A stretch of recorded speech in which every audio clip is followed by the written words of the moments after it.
राहुल गांधी ने कहा कि संविधान हर भारतीय की सबसे बड़ी ताकत और उसकी ढाल है। उनका कहना है कि कांग्रेस पार्टी पूरी मजबूती से संविधान की रक्षा के लिए खड़ी है। उन्होंने जोर देकर कहा कि समानता और भाईचारे से ही देश मजबूत बनता है। संविधान को बचाना दरअसल गणराज्य को बचाना है और यही आजादी के सेनानियों को सच्ची श्रद्धांजलि है। झारखंड के पूर्व मुख्यमंत्री और दिशोम गुरु कहे जाने वाले शिबू सोरेन को मरणोपरांत पद्म भूषण सम्मान देने का ऐलान किया गया है। इस फैसले से झारखंड मुक्ति मोर्चा खुश नहीं है। पार्टी का कहना है कि शिबू सोरेन को भारत रत्न दिया जाना चाहिए था। वहीं भाजपा ने इस फैसले का स्वागत किया है और कहा है कि शिबू सोरेन आदिवासी चेतना को राष्ट्रीय पहचान दिलाने वाले बड़े नेता रहे हैं। उत्तर प्रदेश में इस्तीफों का सिलसिला शुरू हो गया है। योगी आदित्यनाथ के समर्थन और शंकराचार्य के विरोध में अब एक और इस्तीफा सामने आया है। अयोध्या में जीएसटी के डिप्टी कमिश्नर प्रशांत कुमार सिंह ने अपने पद से इस्तीफा दे दिया है। पश्चिम बंगाल के हावड़ा में समाजवादी पार्टी के अध्यक्ष अखिलेश यादव ने कहा कि पूरे देश में अगर कोई भाजपा से सीधा मुकाबला कर रहा है तो वो पश्चिम बंगाल की मुख्यमंत्री ममता बनर्जी हैं। उन्होंने कहा कि मुकाबला करने से ही भाजपा को चुनौती दी जा सकती है। अखिलेश ने आरोप लगाया कि चुनाव आयोग पश्चिम बंगाल में एसआईआर के बहाने एनआरसी जैसा काम कर रहा है और आम लोगों को परेशान किया जा रहा है। उनका कहना था कि इसका मकसद ज्यादा से ज्यादा वोट कटवाना है, जबकि चुनाव आयोग की जिम्मेदारी होनी चाहिए कि ज्यादा से ज्यादा लोग वोट डालें। राष्ट्रीय राजधानी दिल्ली और एनसीआर के कई इलाकों में मंगलवार को तेज बारिश हुई। इस दौरान बादलों की गरज और बिजली चमकने के साथ तेज हवाएं भी चलीं। मौसम विभाग ने अगले 3 घंटों में ओलावृष्टि की चेतावनी भी जारी की है। राहुल गांधी को लेकर भाजपा के बयान पर कांग्रेस अध्यक्ष मल्लिकार्जुन खड़गे ने नाराजगी जताई। उन्होंने कहा कि आपने विपक्ष के 2 नेताओं यानी लोकसभा में नेता प्रतिपक्ष राहुल गांधी और राज्यसभा में नेता प्रतिपक्ष मल्लिकार्जुन खड़गे को न्योता तो दिया, लेकिन उन्हें राज्य मंत्रियों के साथ तीसरी पंक्ति में बैठाया गया। खड़गे ने कहा कि यह विपक्ष का खुला अपमान है। उन्होंने आरोप लगाया कि भाजपा जानबूझकर ऐसे मुद्दे खड़े कर मणिपुर और असम में सरकार बनाने की कोशिश कर रही है। उन्होंने यह भी कहा कि राहुल गांधी ने मणिपुर से पदयात्रा निकालकर नॉर्थ ईस्ट के लोगों के हक के लिए आवाज उठाई है। पश्चिम बंगाल में मतदाता सूची के विशेष गहन पुनरीक्षण यानी एसआईआर के विरोध में मुख्यमंत्री ममता बनर्जी अब दिल्ली में चुनाव आयोग के दफ्तर के सामने धरना देने की तैयारी में हैं। लगभग 1.5 करोड़ मतदाताओं को नोटिस जारी होने के बाद ममता बनर्जी ने इस मुद्दे पर आंदोलन तेज करने का फैसला किया है। पूर्व मुख्यमंत्री अशोक गहलोत ने भाजपा सरकार पर आरोप लगाया कि सरकार का मकसद सिस्टम सुधारने और युवाओं को न्याय देने के बजाय सिर्फ राजनीति करना रह गया है। उन्होंने कहा कि सरकार जांच एजेंसियों पर दबाव बना रही है कि जांच को 2023 तक ही सीमित रखा जाए और 2024, 2025 और 2026 की जांच न की जाए। अखिलेश यादव ने बंगाल दौरे के दौरान भाजपा पर जमकर हमला बोला।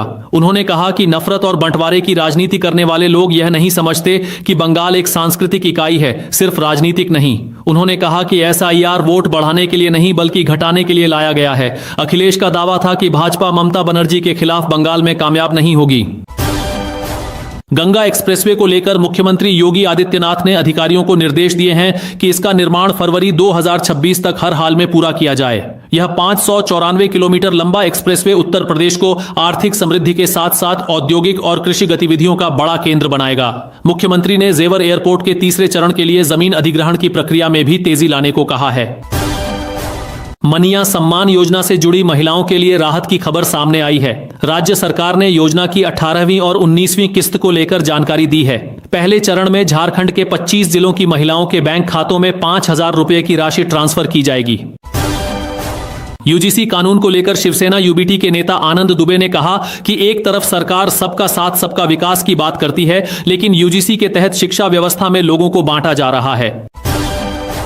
असम के मुख्यमंत्री हिमंत बिस्वा शर्मा ने आरोप लगाया कि राष्ट्रपति भवन में राहुल गांधी ने नॉर्थ ईस्ट का गमछा लेने से मना कर दिया था।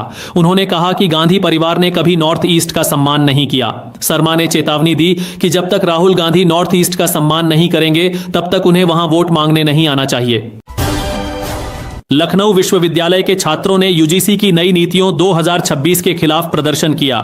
छात्रों का कहना है कि ये नियम असमान और अस्पष्ट हैं और इन्हें या तो दोबारा देखा जाए या फिर रद्द किया जाए। उन्होंने कैंपस में पारदर्शिता, न्याय और सभी छात्रों के अधिकारों की सुरक्षा की मांग की। बिहार के पूर्व केंद्रीय मंत्री शकील अहमद खान ने एक सनसनीखेज आरोप लगाया है। उन्होंने कहा कि राहुल गांधी उनके घर पर हमला करवा सकते हैं। शकील अहमद ने दावा किया कि कांग्रेस नेतृत्व ने बिहार कांग्रेस और युवा कांग्रेस को उनके पटना और मधुबनी स्थित घरों पर हमले का आदेश दिया है। यह विवाद तब शुरू हुआ जब शकील अहमद ने हाल ही में राहुल गांधी को डरपोक नेता कहा था। आप सांसद संजय सिंह ने कहा कि स्वामी अविमुक्तेश्वरानंद महाराज को संगम नोच पर स्नान के लिए जाने से रोकना योगी सरकार का अपराध है। उन्होंने कहा कि इसके बाद उनसे शंकराचार्य होने का सबूत मांगना भी अपराध की श्रेणी में आता है। राज्यपाल हरिभाऊ किशन राव बागड़े ने ईवीएम को लेकर कहा कि लगातार इसका विरोध तो किया जाता है, लेकिन आज तक कोई ठोस सबूत सामने नहीं लाया जा सका है। उन्होंने कहा कि बिना प्रमाण ऐसी बातें करना देश हित में नहीं है। राज्यपाल ने यह भी कहा कि बैलेट पेपर के दौर में बड़े पैमाने पर फर्जीवाड़े की शिकायतें आती थीं, इसी वजह से ईवीएम प्रणाली को अपनाया गया। इंडिया पोस्ट में ग्रामीण डाक सेवक के पदों पर बड़ी भर्ती निकली है। कुल 28,740 पदों के लिए आवेदन मांगे गए हैं। आवेदन 31 जनवरी से शुरू होकर 14 फरवरी तक चलेंगे। फीस जमा करने का मौका 16 फरवरी तक मिलेगा।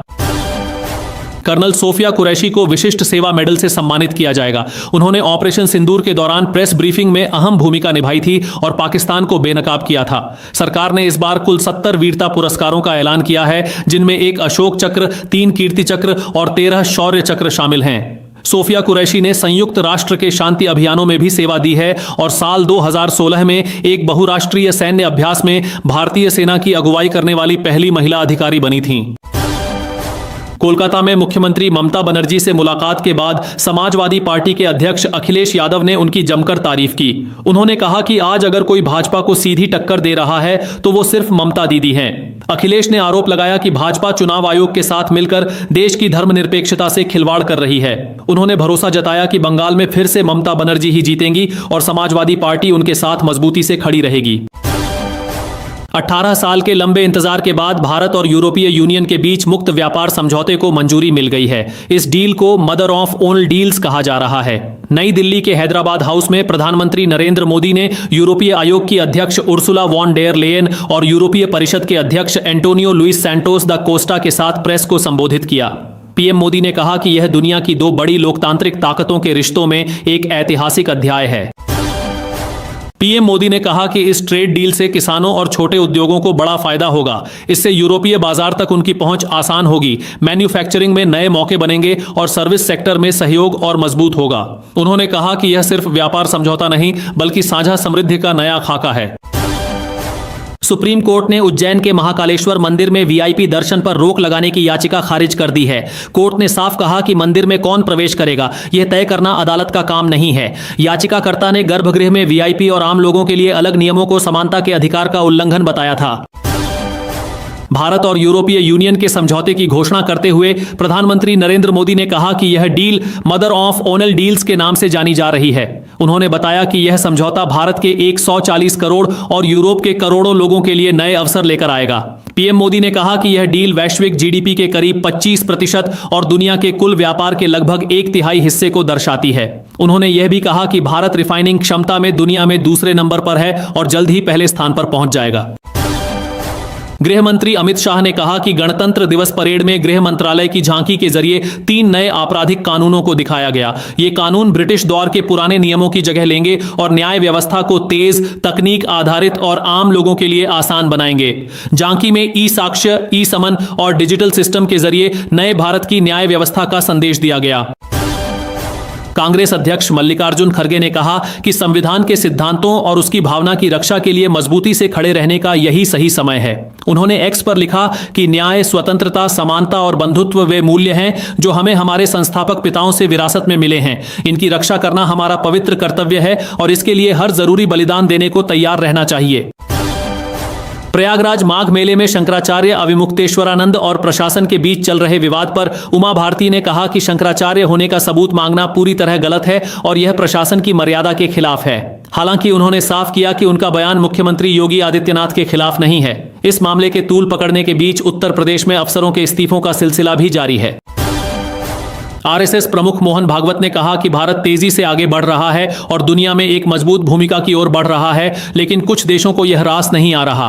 उन्होंने कहा कि ऐसे देशों को डर है कि भारत के आगे बढ़ने से उनकी पकड़ कमजोर हो जाएगी, इसलिए वे रुकावटें खड़ी कर रहे हैं। भागवत ने कहा कि आत्मनिर्भरता से डर खत्म होता है और समाज में सद्भाव रहेगा तो समस्याएं खुद सुलझ जाएंगी। उनके मुताबिक अब देश और समाज दोनों जाग चुके हैं और लगातार आगे बढ़ रहे हैं। रक्षा मंत्री राजनाथ सिंह ने कहा कि आज के समय में सिर्फ ताकतवर होना काफी नहीं है, बल्कि तेज सोच और तेज फैसले लेना भी उतना ही जरूरी है। डीआरडीओ के वैज्ञानिकों को संबोधित करते हुए उन्होंने रिसर्च से लेकर डिप्लॉयमेंट तक की प्रक्रिया में समय कम करने पर जोर दिया। उन्होंने कहा कि ऑपरेशन सिंदूर और तेजस जैसी स्वदेशी तकनीक भारत की मजबूती का प्रमाण है। आगे चलकर डीआरडीओ, उद्योग और शिक्षा जगत को मिलकर काम करना होगा ताकि भारत रक्षा क्षेत्र में आत्मनिर्भर और भी मजबूत बन सके। शशि थरूर के पार्टी बदलने को लेकर इन दिनों सियासी चर्चाएं तेज हैं। मीडिया रिपोर्ट्स के मुताबिक वे कांग्रेस नेतृत्व से नाराज बताए जा रहे हैं, खासकर केरल में नजरअंदाज किए जाने और कोच्चि के एक कार्यक्रम में सम्मान न मिलने को लेकर। खबर है कि सीपीएम ने उन्हें एलडीएफ में आने पर 15 विधानसभा सीटों का ऑफर दिया है। वहीं भाजपा ने भी उनके लिए दरवाजे खुले होने की बात कही है। हालांकि एलडीएफ संयोजक रामकृष्णन ने किसी भी तरह की बातचीत से इनकार किया है।